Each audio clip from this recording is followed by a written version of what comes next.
They're already saying Spider-Man Brand New Day already a masterpiece. Let's see what it's about.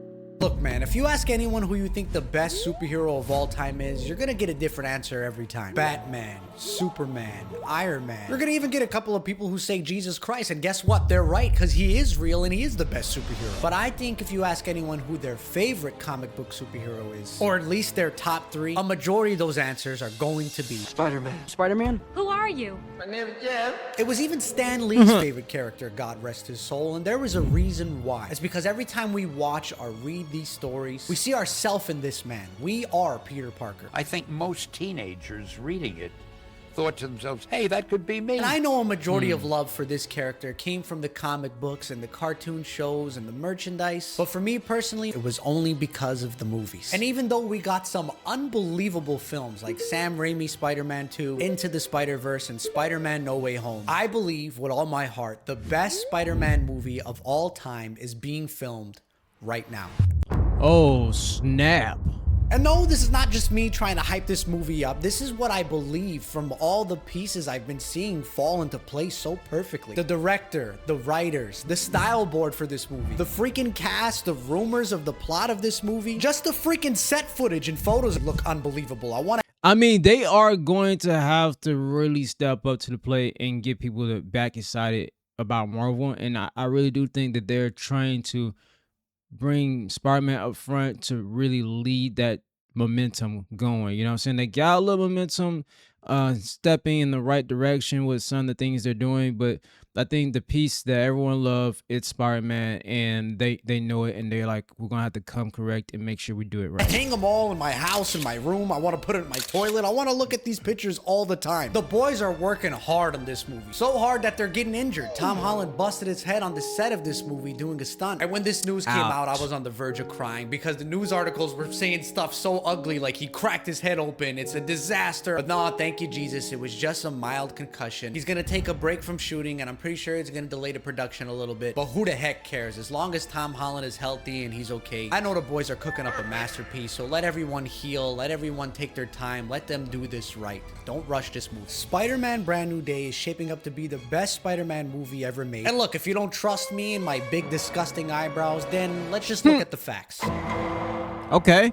Look, Look we at the can debate facts. each other until we're blue in the face about who the best Spider-Man of all time was, whether it was Tobey Maguire, Andrew Garfield, or Tom Holland. There's one thing that these two guys had that this man never had yet. A simple, street-level Peter Parker story. And when you They really are like the three brothers. You know what I'm saying?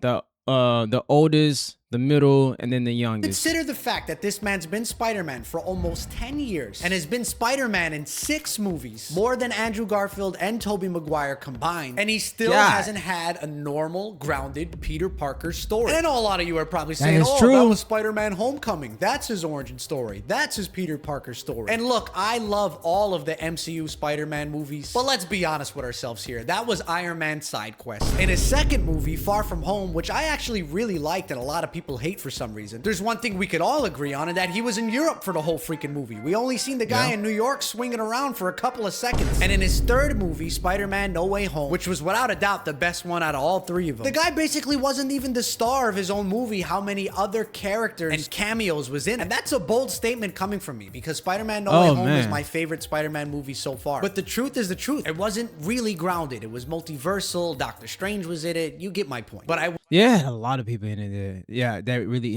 helped carry that movie. We'll say that in the ending of Spider-Man No Way Home, we got the most Peter Parker grounded scene we've ever gotten in the past 10 years. And that was Peter Parker sacrificing himself, making everyone forget who he is so he could save the world. And now he lives alone in this really rough apartment in New York. And after losing Aunt May and basically all his friends and family, we still see him climb out of that window, put that Spider-Man suit on, listening to that police scanner, and swing through New York to save the city. And what made this ending so good is that all 3 of these movies is now basically just an origin story. Now he's Spider-Man. So already just from the ending of No Way Home, we are now set up to have a grounded Peter Parker story that's a more dark, serious tone about a world who's forgotten who Peter Parker is and how he has to deal with that emotionally. And if that isn't enough for you, let's listen to what the people who are making this movie are saying about it. Destin Daniel Cretton, the guy who made the best original MCU movie in years with Shang-Chi and The Legend of the Ten Rings. That was a good and movie. He's saying, I know we left you with a massive cliffhanger at the end of No Way Home, where Peter Parker sacrificed his identity to save the people that he loves most in the world. Spider-Man Brand New Day is a fresh start. It is exactly that. We are all just nerding out over the suit,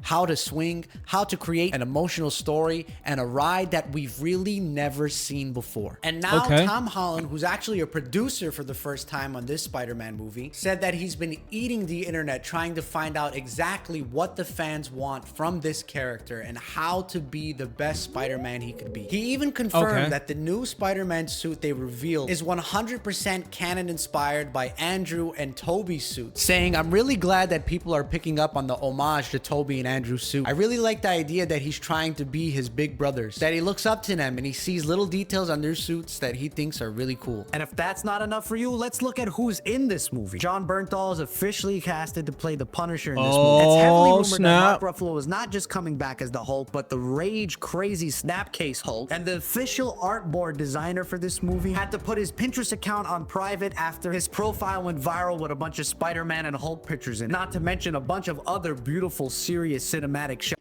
This is about to be crazy. I'm not gonna lie. When I first clicked on it and was listening to the intro, I thought he was hyping it up. But this actually might be the best one, bro. It might actually be the best Spider-Man movie. Shots that I really hope are gonna be in this movie. Sadie Sink from Stranger Things is confirmed to be in this movie, and Bro, she gonna be? Is she gonna be who we think it is? nobody knows what her role is. Some people say it's Gwen Stacy. Some people say it's the true MJ, Mary Jane. Nah, maybe it is. Maybe Mary Jane, but hopefully it's Gwen, bro. Not Michelle Jones. Some people are saying it's Jean Grey. There's even rumors that she might play Toby's daughter, Mayday Park. But honestly, if you ask me, I think she's just gonna be Gwen Stacy. And that's just a I think she's gonna be belief I Gwen, had, bro. because every female redhead that was in the Spider-Man movie was always Gwen Stacy, and every real-life blonde female was always MJ. And it's almost like we're following a pattern at this point. Toby had MJ, Andrew had Gwen, Tom's first trilogy had MJ, and now Tom's new trilogy is gonna have Gwen. It just makes sense. And if somehow any of the people who are working on this movie see this video, just make her Gwen Stacy. Don't try to bait and switch us. Don't make it anything that serious. Just make her Gwen. We're gonna love it. Don't worry if we predicted it. It's okay. Just do it. Zendaya's coming back as MJ officially, and Jacob as Ned Leeds. And if you look closely, we can see Zendaya covering up her hair, and I believe it's like that for a reason. They dyed her hair red, and I freaking love it. Again, this is not confirmed, but come on, why are you covering your hair so seriously? Something's up. And Marvin Jones III is confirmed to be playing Tombstone in this movie. But look, there's still so much we don't know about this movie. We don't know who the main villain is. It was rumored to be Mr. Negative, and there was some Feast logos, I think, seen on trucks on the set of this movie. But you know what, man? They're filming on real sets with real explosions. They freaking brought Spider-Man to life. He's actually swinging and flying through the air. He's picking up kids in Spider-Man costumes and taking pictures with his fans. There's clear passion and love being put into this film, with inspiration from comic books and a lot of inspiration from the Sony PlayStation games, which I think are probably the best Spider-Man stories ever told. Yo, if you actually are doing that and showing the scenes where you have real explosions, real movements where he's actually spider webbing around and doing the acrobatic stuff, dude, I mean, that adds layers. They actually add a little bit more to that, the scenes and the actions to itself. That's gonna add points to me, and to be honest. And that's why, even though I haven't seen a trailer, even though there's no official plot, and even though this film is nowhere near done, I believe this is going to be the best Spider-Man movie ever made. Now, before you make me cry in the comic section, let me just say Spider-Man 2 right now, in my opinion, is still the best Spider-Man movie ever made. I mean, just look at the way this man's crying in this movie. Nobody can cry like Tobey Maguire. I want to cry just looking at this guy right now. But I truly believe that this movie is about to be dethroned by Brand New Day. If not, at the very least, that was a lot of crying scenes in his movies. Yeah, it sure was. It's gonna be like how the Batman is compared to the Dark Knight, which are two perfect, beautiful adaptations. So if you somehow made it to the end of this video, you're still listening to my voice and looking at my ugly face, I got a gift for you. I'm giving away a Spider-Man. But yeah, shout out to this channel. I'm gonna have a link in the description. As long as they do those elements that he says, and also just really just have a captivating story that makes us relate to the new Spider-Man, I think it's gonna be just fine, man. If you guys enjoyed and you made it to this end, hit that thumbs up. And also, if you like to see me do more reactions to other pop culture things and you have anything that I can react to, just drop it down in the comment section. See you on the next one. Peace.